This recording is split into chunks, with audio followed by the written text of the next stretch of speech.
Laboratory peon আপনি? আচ্ছা, ওটাতে কি করেন? বোঝা গেল। আপনি কতদিন ধরে কাজ করেন? এটা আপনি তো মিথ্যা পরিচয় দিয়ে এখানে কাজ এটা একটা করতেছেন। সে বললো যে এখানে মাইক্রোবায়োলজিস্ট কাজ করেন, কিন্তু আমরা কোনো মাইক্রোবায়োলজিস্টকে দেখিনি।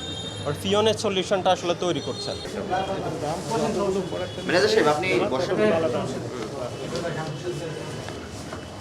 আরেকজনকে দেখি নাই, উনি নিজে কাজ করতেছিল। ল্যাবরেটরি পিওন আপনি? আচ্ছা, আপনার কাজ কি?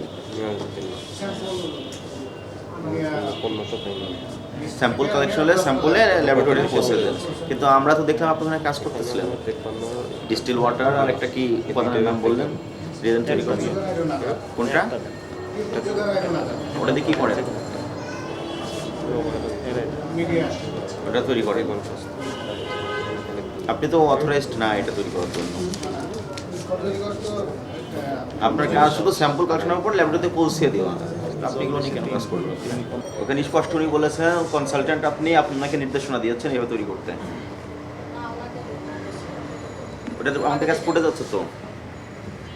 আপনার আইডি কার্ডটা দেখি। ম্যাডাম আপনি রিপোর্ট করেন না? হ্যাঁ, রিপোর্ট তো তাহলে আপনি তো কনসালটেন্ট, সেটা আপনি বলতে হবে রিপোর্ট তো করি। আপনি ম্যাডামের চাকরি করেন না? উনি কি ডাক্তার? উনি ডক্টর না। ডাক্তার ছাড়াও ডক্টর ছাড়া দেখি আপনার আইডি কার্ডটা দেখেন। এখানকার আইডি কার্ড বাড়িমাটা দেখান। মানে এখানে দুটোই দুটো দেখেন। আপনি কি কনসালটেন্ট পদবি ব্যবহার করতে পারবেন? কনসালটেন্ট পদবি ব্যবহার করতে পারবেন আপনি? হ্যাঁ, আমি তো এখান থেকে করতেছি, ব্যবহার করতেছি। ব্যবহার এখানেই করেন, শুধু আর কোথায় করেন? আর আমি তো ইয়েতে আছি, আর কোথাও করতে হ্যাঁ, উনি তো বললো যে কনসালটেন্ট থাকে এখানে তো একজন বলতেছেন। জুনিয়র এক্সপেরিমেন্টাল অফিসার আপনি। তাহলে আপনি কিভাবে কনসালটেন্ট হবেন? এখানে তো এই রিপোর্ট করিয়ে দিতে হয়। এখানে তো লিখে দেন কনসালটেন্ট। আমি জানি কনসালটেন্ট হলো ডাক্তারদের হায়ারার্কির মধ্যে একটা পড়ে কনসালটেন্ট। উনি ডক্টর না, উনি ডক্টর না, উনি ডক্টর না, উনি মাইক্রোবায়োলজি মাস্টার্সে কমপ্লিট করেছেন। যারাই 39-এ একটা আপনি কোথা থেকে লেখাপড়া করেছেন? লেখাপড়া কোথায় আপনার? ওই ঢাকা ইউনিভার্সিটির আন্ডারে ঢাকা ইউনিভার্সিটি কোথায়? হ্যাঁ, ইডেন বুঝি না।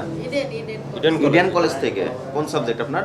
45-এ ছিল বোটানি মাইক্রোবায়োলজি ছিল। মাইক্রোবায়োলজি। ইন্ডিয়ান থেকে মাইক্রোবায়োলজিতে উনি অনার্স করেছেন, অনার্স অনার্স মাস্টার্স।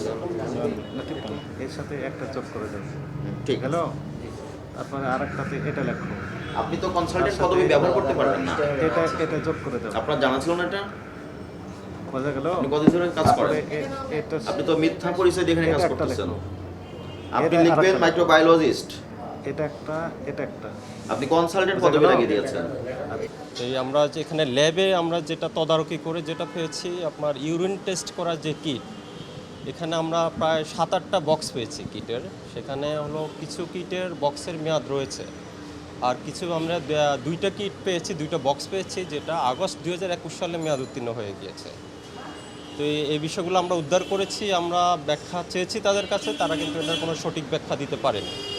দ্বিতীয়ত আরেকটা বিষয়, আমরা ল্যাবের ফ্রিজ থেকে আমরা কিছু রিয়েজেন্ট পেয়েছি যেটার কোনো ট্রেসিং আমরা করতে পারি নাই, কি উৎপাদন আছে, মেয়াদ হয়েছে আছে কিনা এটা আমরা আইডেন্টিফাই করতে পারিনি।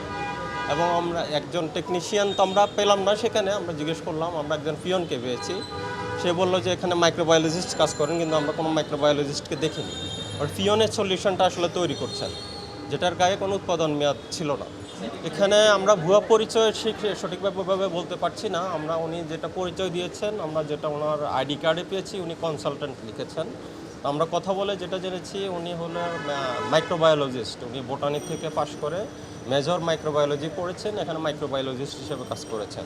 কিন্তু ওনার আইডি কার্ডে কনসালটেন্ট কেন, এ বিষয়ে আমরা কর্তৃপক্ষকে জিজ্ঞেস করেছি, ওনারা কিন্তু কোনো বিষয়ে সদুত্তর দিতে পারেননি।